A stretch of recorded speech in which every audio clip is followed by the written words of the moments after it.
안녕하세요. 녹색의 꿈의 아나운서 문지현입니다. 유엔의 세계 인구 전망 보고서에 따르면 2017년 기준 세계 인구는 75억 명을 넘어섰습니다. 이런 추세로 인구가 증가하면 2050년도경에는 약 90억 명, 또 2100년도에는 110억 명을 넘을 것으로 예상하고 있는데요. 이렇게 인구가 증가하면 어떤 문제가 발생할까요? 유엔 식량농업기구에 따르면 2050년도경에는 인구 증가로 인해서 필요한 식량이 2배 이상 늘어날 것으로 전망하고 있습니다. 네, 이곳엔 곤충으로 만든 음식들이 있습니다.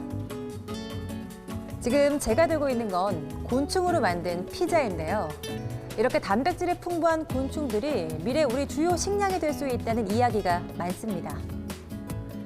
오늘 녹색의 꿈이 고민해본 문제는 머지않아 벌어질 식량 전쟁 문제입니다. 화면 통해서 만나보시죠.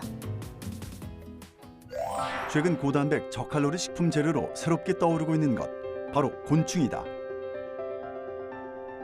현재 전 세계에서 곤충을 먹는 인구는 약 20억 명으로 추정되고 있는데 이 6차 산업의 기본적인 저희들이 곤충 산업이 들어가 있습니다.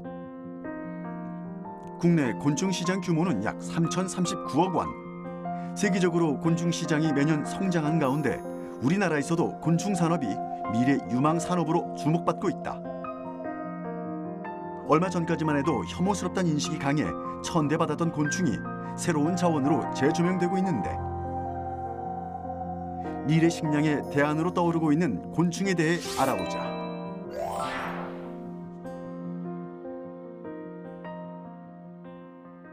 곤충을 식품이나 사료, 화장품 원료 등으로 사용하는 곤충 산업이 농촌의 새로운 소득원으로 부상하고 있습니다. 정부가 곤충 자원의 다양한 수요처 개발을 통해 지난해 3천억 원이었던 곤충 산업의 규모를 오는 2020년에 5천억 원으로 확대하기로 했습니다. 농림축산식품부의 통계에 따르면 국내 곤충 산업의 시장 규모는 지난 2011년에 1,680억 원이었던 것이 2015년엔 3,039억 원으로 늘었고 2020년엔 5,363억 원 규모로 급성장할 것으로 예상된다. 최근 늘어나고 있는 곤충 농가 중 한 곳을 찾아 나섰다.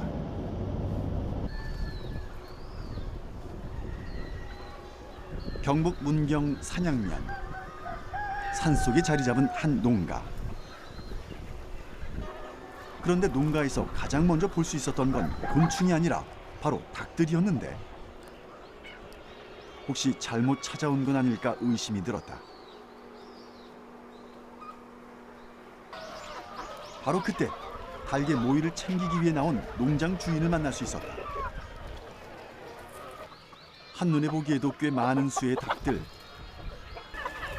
다른 농가와 달리 닭들은 산 여기저기를 자유로이 오가며 주인이 주는 먹이를 받아먹었는데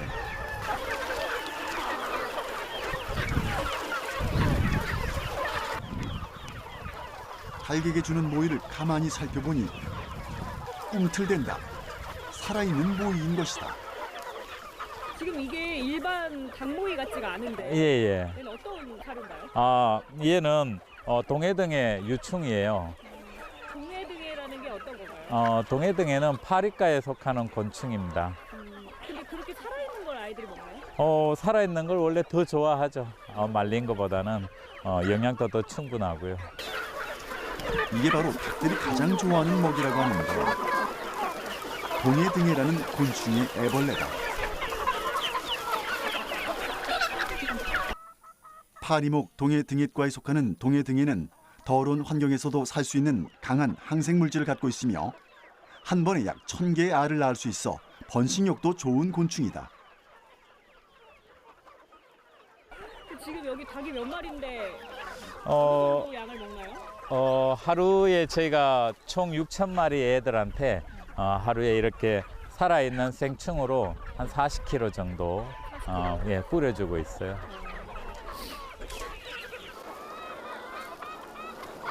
몇 년 전부터 항상 주던 발효 사료 대신 동해등해 애벌레를 닭들의 먹이로 주기 시작했다는 엄재성 씨. 동해등해를 먹게 된 닭들은 예전에 비해 각종 질병에서 훨씬 자유로워졌다고 한다. 처음에는 키우고 나서 질병도 오고 호흡기도 걸리고 했었어요, 애들이. 근데 그 얘네를 먹고 난 뒤부터는 뭐 집단 폐사하거나 호흡기 병이 오거나 하는 게 거의 드뭅니다. 이 농가 닭들의 건강의 비밀은 바로 살아있는 동해등이를 먹이로 쓴다는 것. 엄지성 씨는 닭 사육을 위해 직접 동해등이를 키우고 있다. 일반 사료에는 대체적으로 GMO 성분이 많이 들어간 옥수수나 콩이 대부분인데 저는 이제 그것을 애들한테 먹이기가 싫어서 이렇게 동해등해를 직접 생산을 해서 애들한테 주면 천연 항생제 물질이 많이 나오기도 하고 또한 단백질원이 곡물에 들어있는 단백질원보다는 아주 우수한 성분들이 많아서 그래서 이렇게 직접 생산해서 애들한테 주고 있습니다.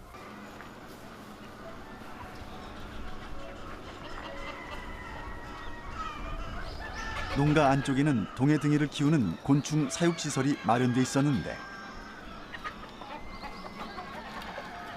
엄재성 씨를 따라 함께 들어가 봤다.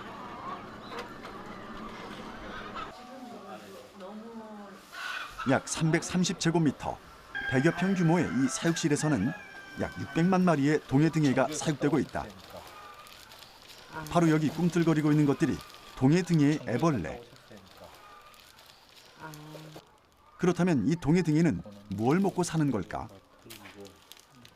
얘네들은 좀 특이하게도 음식물 찌꺼기를 먹고 사는 애들이죠. 아, 우리가 그냥 사람들이 먹고 버리는 음식물 쓰레기를 얘네들이 먹는 건가요? 네, 맞습니다. 네.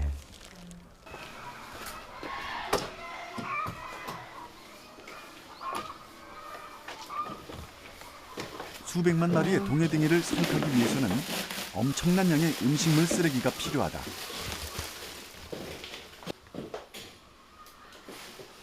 이를 위해 농장에서는 이 지역의 학교 급식소와 연계해 매일 음식물 쓰레기를 수급받고 있다. 하루에 보통 800kg에서 1톤 사이 들어오고 있습니다. 그럼 먹이로선 충분한 양인가요? 아니죠. 얘네가 원래 다 먹을 수 있는 키로는 하루에 1.5톤 정도가 들어오면 충분히 먹고 조금 남는 정도예요. 음식물 쓰레기의 양은 그때그때 달라지기 때문에 동해등이의 먹이가 되는 음식물 쓰레기의 양에 따라 개체수를 조절해가면서 사육하는 게 관건이다. 음식물 쓰레기를 친환경적으로 처리해줘 환경정화 곤충으로도 불리는 동해등해. 동해등이의 애벌레가 하루에 먹어치우는 음식물은 약 2g으로 번데기가 되기까지 처리하는 양이 21g 정도 된다. 친환경적으로 음식물을 처리를 하고 또 그 처리한 부분의 유충들은 사료를 대체시킬 수 있는 자원으로도 쓸 수가 있고 또 다 먹고 난 애들은 또 우리 다시 또 자연으로 돌아가서 거름이 되고 하니까 아주 자연 친화적인 처리 방식이죠. 동해등의 쓰임은 이뿐만이 아니다. 음식물 처리를 하는 유충을 잘 건조시키면 닭이나 오리가 아주 좋아하는 고단백 사료가 된다. 선생님, 지금 여기는 어떤 네. 장소인가요? 여기는 아까 그 유충 애들이 사령일 때 건조를 시켜서 가지고 와서 우리 청개닭들 사료를 만드는 곳입니다. 이 농가에서 하루에 생산되는 동해등의 유충은 약 70kg. 그중에 20%는 생충으로 닭들의 먹이로 쓰고 약 40% 정도는 이렇게 건조시켜 사료로 만든다. 일반 사료에 비해 가격은 1.5배가량 비싸지만 GMO 성분이 들어있지 않은 건강한 사료다. 보통 이 동해등해라는 애들이 다 크면 키틴 성질 때문에 소화가 안 되는 내용이 있어요. 그래서 저희가 4령에서 5령 넘어가는 단계에 건조를 시키고 그다음에 GMO 성분이 전혀 들어가지 않는 이런 천연 우리 곡물들이죠. 곡물들이랑 부산물들을 이용을 해서 그렇게 사료를 따로 만들고 있습니다. 농가와 연계된 7개의 협업체를 통해 전국에 있는 닭과 오리 사육 농가로 판매되고 있는 동해등의 사료. 한 달이면 무려 30톤의 동해등의 사료가 각 지역의 농가로 나가고 있다.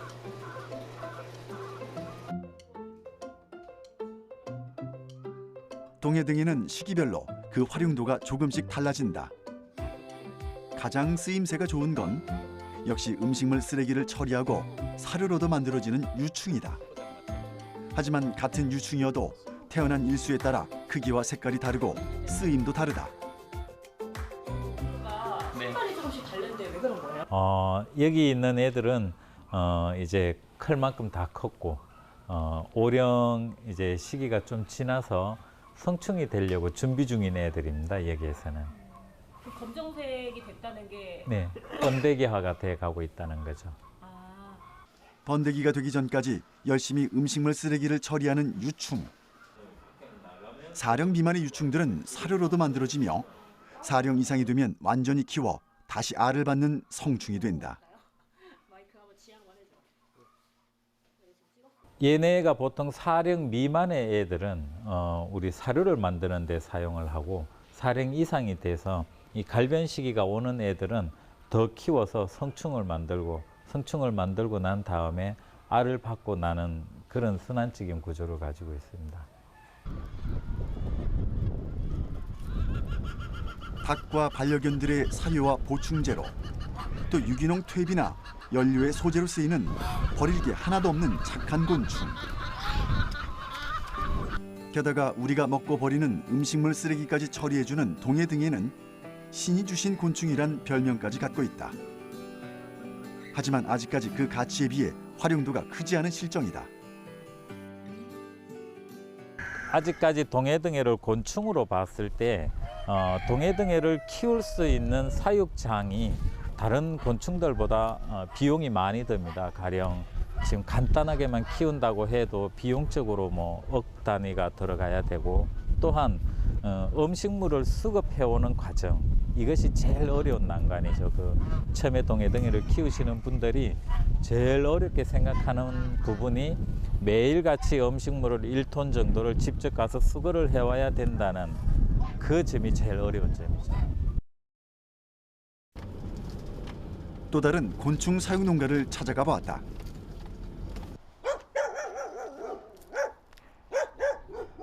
이번엔 식용 곤충을 전문으로 사육하는 농가다. 대표님. 예, 안녕하세요. 예, 안녕하세요. 예. 안녕하세요. 네. 이곳에선 어떤 곤충을 만날 수 있을까?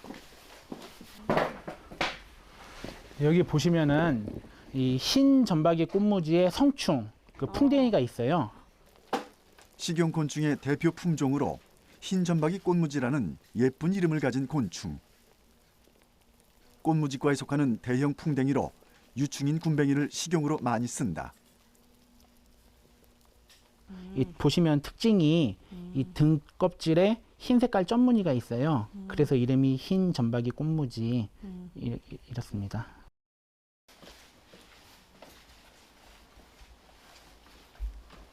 알에서 막 태어난 사이즈고요. 이건 아직 알이에요. 하얀 거는. 이게 알. 이게 막 태어난 1형 사이즈의 군뱅이고요. 여긴 아직 이게 다 큰 겁니다. 이렇게. 이게 군뱅이 알입니다.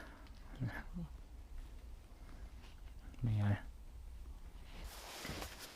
부화한 뒤 제1회 탈피까지의 기간을 1년이라고 하는데 지금 보는 게 1년 군뱅이다.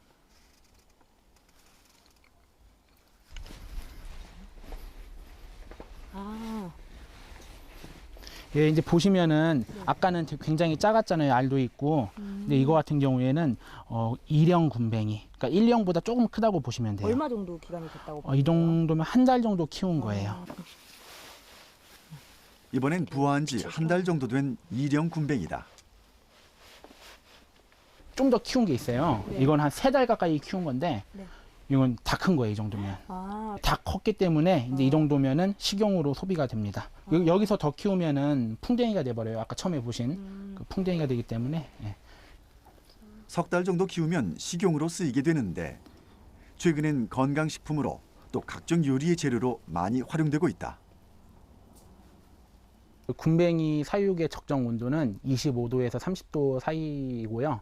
그다음에 톱밥의 습도는 한 70%가 적당하다고 합니다. 실제로도 그렇고요. 겨울 같은 경우에는 이제 자연 상태에서는 땅 속에서 월동을 하게 될 거예요. 산에 파보면은 거기서 군뱅이들 쉬고 있습니다. 군뱅이들은 어떤 먹이들을 먹고 자랄까? 여기 어딘가요? 예, 이곳은 우리 농장의 발효실입니다. 그 군뱅이 먹이를 만드는 곳이라고 볼 수 있죠. 이게 다 군뱅이 먹이에요? 네. 엄청 뜨겁네요? 네, 지금 이 버섯 배지, 그러니까 톱밥에서 열이 나서 이렇게 뜨거운 거예요. 발효가 되면서 열이 나오는 건가 봐요. 네, 이게 이제 톱밥 안에 미생물들이 있을 텐데 그 미생물들이 이 톱밥을 갉아 먹으면서 나오는 열이라고 보시면 됩니다. 자연 상태에서 군뱅이는 썩은 참나무를 주로 먹고 산다. 이곳에선 발효시킨 톱밥을 먹이로 쓰고 있다.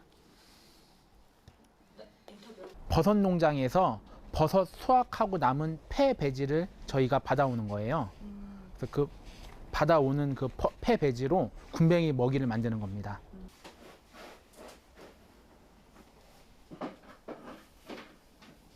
사육실에는 약 1,500개의 상자가 있는데 이곳이 바로 군뱅이들의 집이다.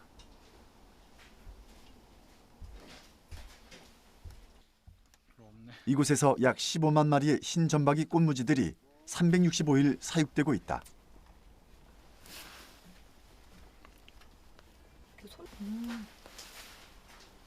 사육실 한켠에는 흰점박이 꽃무지들이 산란을 하는 장소가 따로 마련돼 있는데 보통 열흘 간격으로 알을 받고 있다. 여기 이렇게 하얀 게 이게 알이거든요. 이렇게 이게 알입니다. 여기가 이게 이제 일년 군뱅이도 같이 섞여 있고요.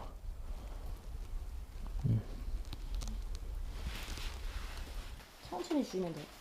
이곳에서도 성충은 잘 키워 종자용으로 사용한다. 성충들의 먹이로는 단맛이 있고 영양이 좋은 과일들을 주로 주는데 여기에선 바나나를 먹이로 쓴다. 성충들은 하루에 약 100여 개의 알을 낳으며 열흘 생산량으로 치면 약 50kg 정도다. 이곳은 지금 그 군뱅이 상품 제작을 그렇다면 군뱅이들은 어떤 과정을 거쳐서 식용으로 쓰이게 될까? 예, 이 작업은 그 군뱅이 건조 군뱅이 제작을 위해서 약 3일 동안 그 군뱅이 몸속에 있는 톱밥이라든지 배설물을 배설시키는 절식 과정입니다. 굶겨서 군뱅이 배설물을 빼게 군뱅이 됩니다. 체내에 있는 톱밥이나 배설물을 빼내기 위해 가장 먼저 절식 과정을 거친다.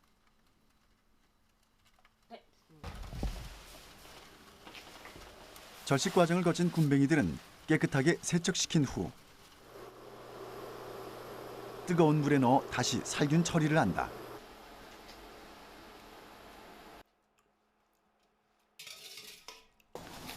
마지막으로 55도씨의 건조기 안에서 12시간 정도 건조시키면 완성. 지금 종류가 엄청 많네요. 네, 이게 아까 그 군뱅이 그 건조기에 돌리고 나온 직후의 모습이에요. 살아있는 군뱅이 1kg을 말리면 약 200g의 건조 군뱅이가 나온다. 드셔보세요.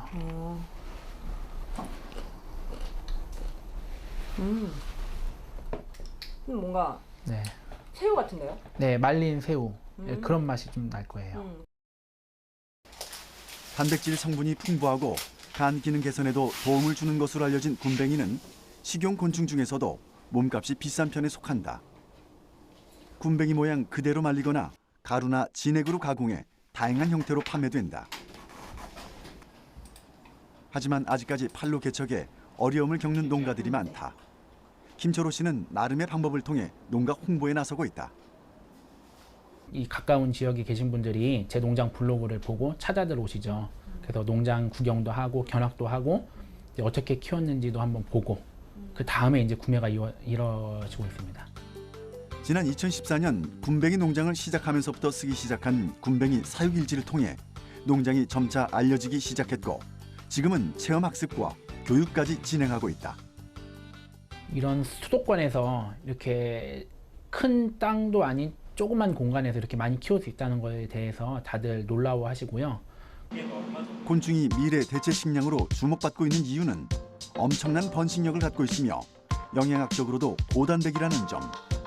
또한 좁은 공간에서 적은 양의 사료만으로 많은 수의 곤충을 사육할 수 있고 동물성 단백질을 얻을 수 있는 다른 가축에 비해 지구 온난화에 미치는 영향이 극히 미미하다는 점에 있다.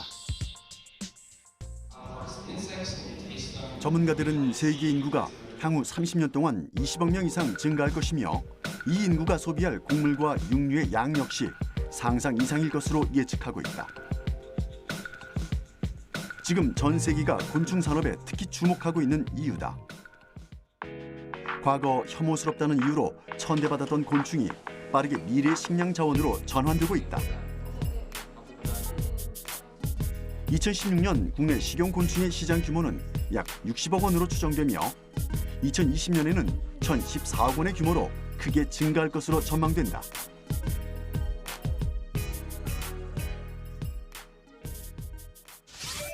네, 지금까지 식량 위기 대안으로 손꼽히고 있는 곤충 산업에 대해 알아봤습니다. 이 곤충이 대체 식량으로 손꼽히고 있는 이유가 있는데요. 곤충 자체가 단백질원이고 또 공간적인 제약이 크지 않다는 점, 그리고 다른 것들에 비해서 환경 오염에 미치는 영향이 적다는 게 이유인데요. 미래에는 지구 온난화와 같이 예측할 수 없는 일들이 많이 일어나서 이 농사를 짓는 여건이 크게 악화될 것이라는 전망이 나오고 있는데요. 그래서 새로운 기술을 농업에 접목하려는 노력들이 계속 이어지고 있습니다. 그래서 곤충 산업과 더불어서 이 환경의 제약을 받지 않는 식물 공장이 또 다른 대안으로 떠오르고 있습니다. 식물 공장이란 무엇인지 화면 통해서 만나보시죠.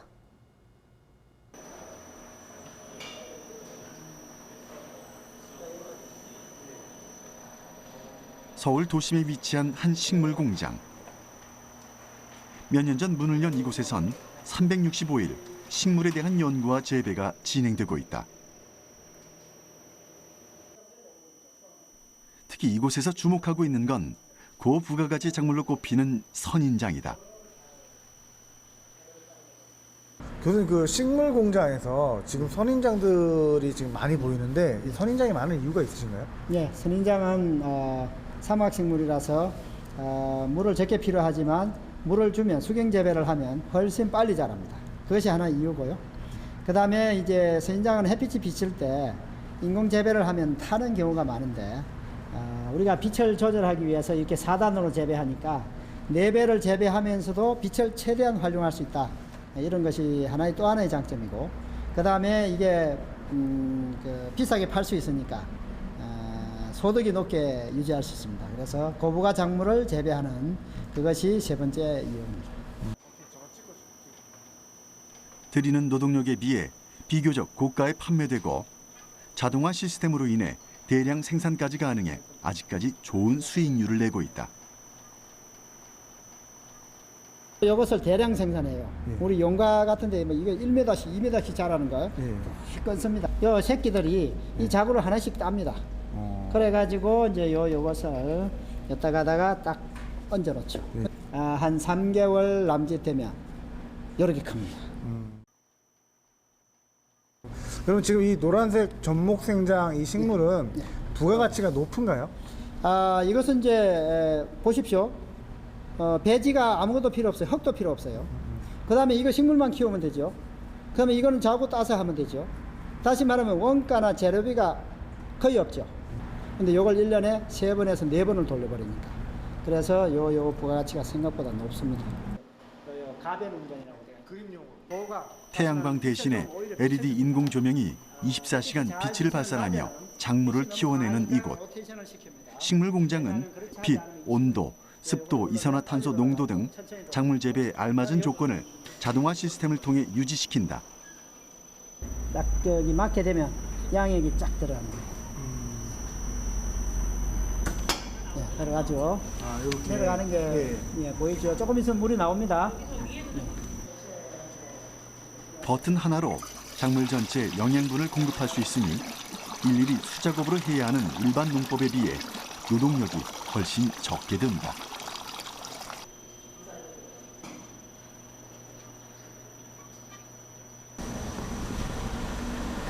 아, 여기는 뭔가요? 이것이 이제 식물이 먹고 사는 영양분을 공급하는 곳입니다. 인삼 같은 비료를 식물이 꽃을 피우기 위해서 꼭 필요한데 DNA도 만들고 그 인삼 비료를 많이 줬더니 빗물에 녹아가지고 하천으로 흘러가잖아요. 나중에 적조 현상을 일으키고 환경 문제를 일으킨단 말이에요. 여기에는 버리는 게 거의 없고 저기 가서 식물이 자라고 난 다음에 양액이 다시 돌아와가지고 여기에 부족한 양액만 다시 보충합니다. 그러니까 계속 순환하니까 버리는 게 하나도 없어요.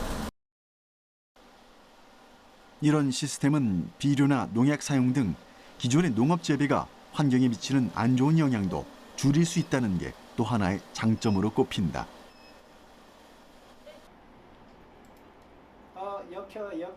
식물 공장 안에 환경 제어가 가능하고 외부와의 접촉이 없어 기후와 해충으로부터 자유로운 식물 공장. 이미 일본, 네덜란드 등 해외 선진국에서는 활발히 진행되어 규모를 늘려가는 추세다. 식물 공장 형태의 이런 농업 방식은 1950년대 유럽 북부에서 처음 시작이 됐습니다. 일조량이 적은 유럽 북부에서 빛을 인공적으로 쬐기 위해서 시설 원예를 시작했다가 점점 발전해서 공장 형태를 띈 건데요.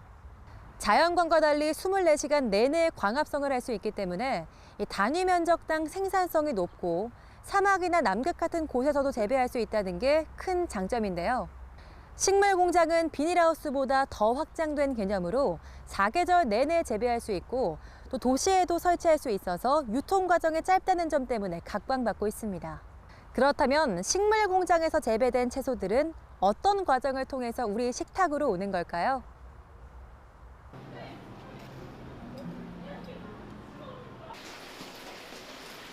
국내에서도 식물 공장의 채소는 이미 여러 곳에서 사용되고 있다.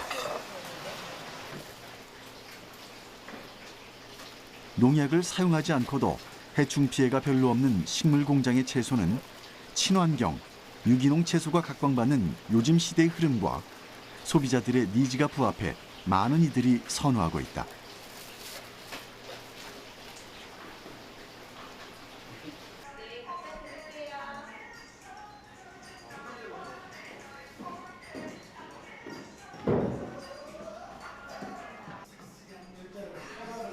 식사에 곁들여 먹기도 좋고 필수 다이어트식으로도 각광받는 샐러드. 신선도도 일정해 소비자들에게 반응이 좋은 편이다.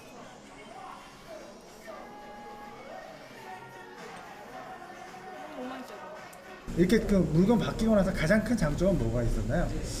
예전에는 그때그때 이제 좋을 때도 있고 안 좋을 때도 있고 이랬는데 지금 현재는 항상 동일한 제품이 꾸준히 제공되고 있어서 그게 참 좋은 것 같아요. 늘 같은 메뉴를 제공해야 하는 식당의 경우 계절에 상관없이 동일한 가격으로 구매를 할 수 있어 좀 더 안정적인 운영이 가능해졌다.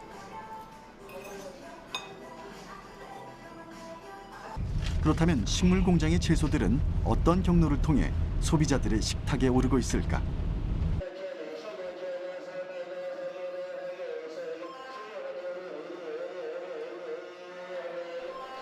바로 이곳에서 그 유통 과정을 확인할 수 있었다.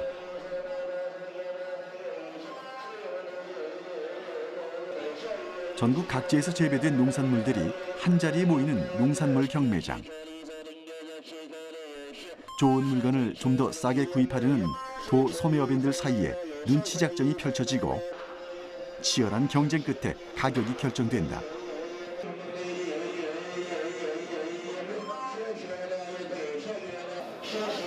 직접 물건을 확인하고 구매하려는 이들로 인산인해를 이루는 경매장.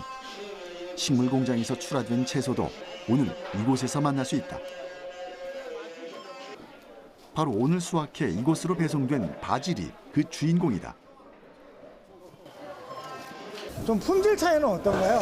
품질 차이는 보시다시피 잎이 좀 작아요. 잎이 좀 작아요? 예, 잎이 좀 작고요. 예. 그리고 깔 자체가 이렇게 녹색깔로 많이 올라와야 되는데 이렇게 보시면은 노랗고 이런 게 좀 있긴 있습니다. 아무래도 좀 생물이 미안하다 보니까 그것 때문에 그런 겁니다. 그렇군요. 가격 차이는 어때요? 익으면은 또 좀 좋은 가격을 받나요? 아무래도 저장성 부분 때문에 일반 하우스 작물보다는 좀 낮게 형성이 되고 있습니다. 그렇구나. 그래도 뭐 맛이나 향이나 그런 거 좀 차이가 있나요? 그러면은 큰 차이는 없습니다. 그러면 그 식물 공장에서 만들어졌지만 그래도 일반적으로 재배된 그런 채소와는 전혀 이제 뭐 그런 저작성 말고 차이가 없는 거예요. 예. 오늘 들어온 물량 중 약 20%가량이 식물 공장에서 재배돼 출하된 채소. 맛과 향, 품질의 차이는 없으나 저장성이 좋지 않아 일반 채소에 비해 가격이 낮게 책정돼 있다고 한다. 어디에 많이 나가나요? 향신료로 좀 판매가 되다 보니까 식당이라든지 뭐 샐러드, 호텔이라든지 이렇게 고급 레스토랑 이런 데로 주로 납품이 되고 있습니다. 이곳을 거쳐 다시 마트로 또 식당으로 우리의 식탁에 오르게 될 채소들. 그렇다면 이 채소들은 어떤 과정을 통해 재배되는 것일까?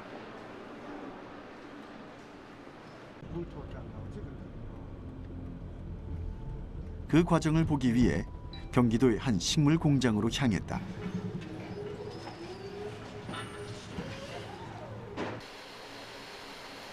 식물 공장이란 이름에 걸맞게 대형 시설 안에서 초록색 채소들이 한창 재배되고 있었다.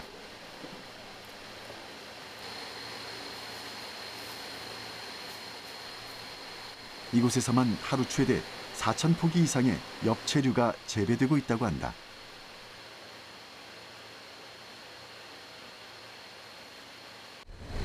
지금 여기에 심어져 있는 것들이 어떤 것들이 심어져 있나요? 여기 심어져 있는 채소들은 주로 이제 샐러드용 엽채류, 멀티그린 1, 멀티그린 3, 멀티레드, 버테드 레터스가 있고요. 일반적으로 우리가 알고 있는 농사 방식과는 조금 다른 식물 공장의 재배 방식. 햇빛 대신 LED 조명을 사용하고 온도와 습도 등 식물에게 최적화된 환경 유지가 가능하다. 일반 농사법과 가장 큰 차이는 토양 재배가 아닌 수경 재배가 주를 이룬다는 것이다. 여기 보니까 흙이 없고 물이네요. 이게 무슨 차이인가요? 수경 재배 방식이고요. 여기 보시면은 그 뿌리가 물 양의 흐름에 맞춰가지고 재배를 좀 하고 있고요. 이거를 정기적으로 물 클리닝을 좀 하고 있습니다. 채소 재배에 큰 영향을 미치는 빛 조건을 제어해 에너지를 절약하면서도 식물의 빠른 생육을 돕는 신농사법. 식물 공장에서 주로 하고 있는 수경 재배 방식은 땅이 없어도 농사가 가능하고 1년 내내 엽채류의 생산이 가능하다. 흙을 이용해서 토양에서 키우면 연작 피해가 있을 수가 있습니다. 하우스나 노집에 다 똑같고요. 그래서 1년 내내 똑같은 작물을 키울 수가 없기 때문에 저희 수경 재배 방식은 연작 피해가 없이 1년 내내 똑같은 작물을 정기적으로 수확을 할 수가 있습니다.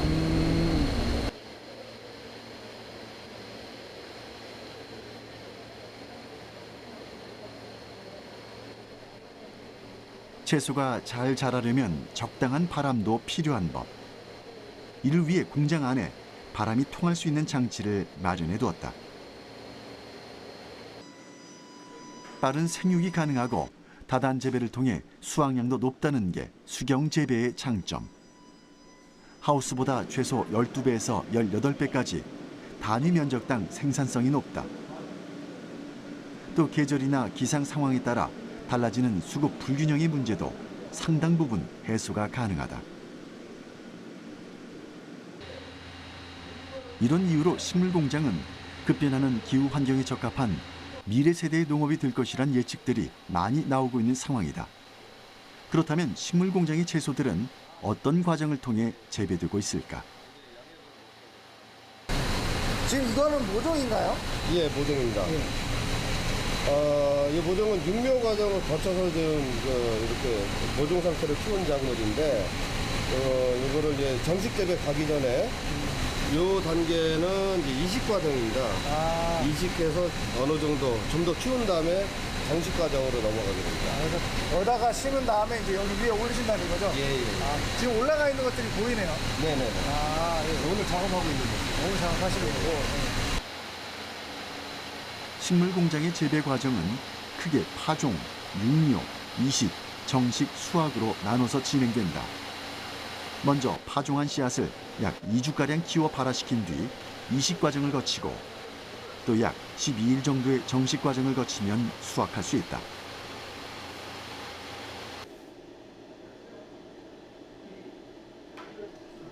약 한 달가량이면 파종에서 수확까지의 빠른 생산이 가능하고 전 과정이 한 공간에서 이루어지기 때문에 작업 동선을 줄일 수 있어 효율적이다.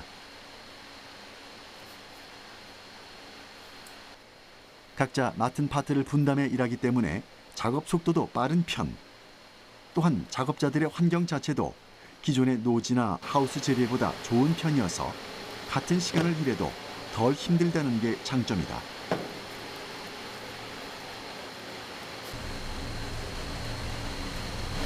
하우스나 노지에서 일하시는 거랑 여기서 일하시는 건 차이가 있나요? 일단 털이 안 숙여도 되고요. 일단 작업 여건 자체가 바로 옆에 있고 바로 꺼내서 수확을 하고 작업을 하기 때문에 크게 뭐 어렵거나 힘든 건 없어요. 그러면 그 일하시는 속도 차이 뭐 그런 것도 있어요? 속도 차이는 아무래도 하우스보다는 수경 재배 시설인 식물 공장이 좀 더 빠르긴 합니다. 시간 대비로 한 40분에서 50분 정도 속도 차이는 좀 난다고 볼 수 있습니다. 이렇게 많은 장점에도 불구하고 아직까지 대다수의 농민들은 기존의 방식을 고수하고 있다. 일반 농민들에겐 초기에 드는 설비비가 부담스러운 게 현실. 이는 식물 공장의 어쩔 수 없는 한계로 보인다. 기존 노지나 하우스 재배의 단점을 상당 부분 극복이 가능했기 때문에 좀 상당히 부담이 됐지만 투자를 결정을 하게 됐습니다. 투자 비용은 평당 약 1,000만 원이 소요가 됐고요. 200평 규모에 지금 20억이 투자가 됐습니다. 단위 면적당 높은 생산성을 낼 수 있고 인건비도 줄일 수 있다는 큰 장점을 생각하더라도 초기에 드는 설비비 때문에 이 식물 공장 역시 고민이 많았다고 한다. 이를 극복하기 위해 사전에 유통망을 최대한 확보해 그 부담을 줄이고자 했다.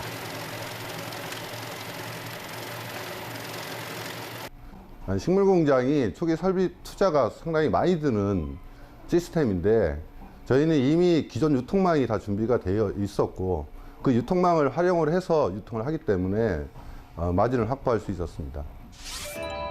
지금까지 미래 식량 위기 대안으로 손꼽히고 있는 식물 공장의 장점과 단점 알아봤습니다.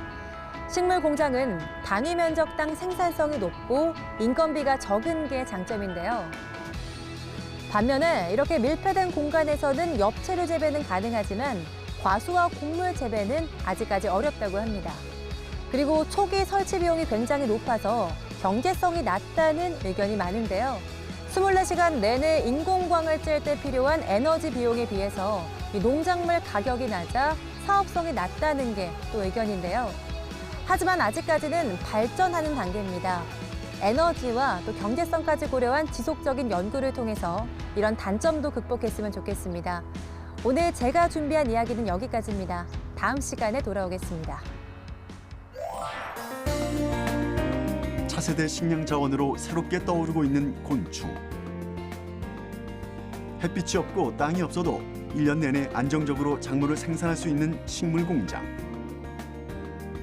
이들이 미래 대체 식량으로 자리 잡기 위해선 식용 곤충 판로 확대를 위한 방안과 식물 공장의 경제성을 보완할 수 있는 제도적인 보완이 필요해 보인다.